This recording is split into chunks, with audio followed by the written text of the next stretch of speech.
West Wing Season 2, Episode 15, titled Ellie, which is the President's Other Daughter episode, where we know the other two daughters in the Bartlett family clan, but then we didn't know who Ellie was, the middle child.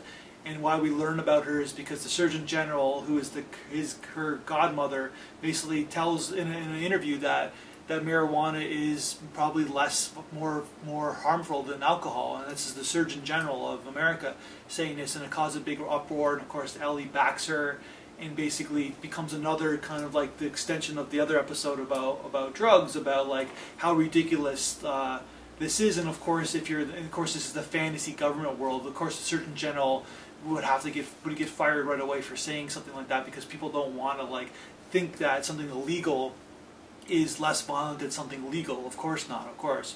But it's all about numbers and economics, and of course it's all about bringing prohibition took place in the 20s and 30s in the United States, that it didn't work out because economically it was more feasible to have alcohol, and it helped out the economy a lot more, especially during the Depression.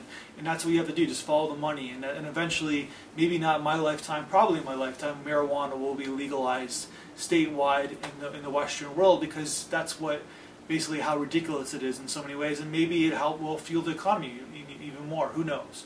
But at the same time, you don't want the whole Amsterdam thing happening where there's like, I don't know, I'm just like, Amsterdam's cool, but I wouldn't want to live there. But I have a feeling that it won't be like that in the States when it becomes legalized. But anyways, it's just like an episode about that kind of ridiculousness, and it's about learning about the uncomfortable relationship Bartlett has with his middle child. And that's another theme of the episode, where there's a thing going on with Toby and his ex-wife, and basically it's trying to teach us that in order to get things done, you have to make the uncomfortable relationships comfortable, because it's for the best of mankind in general. That's my review.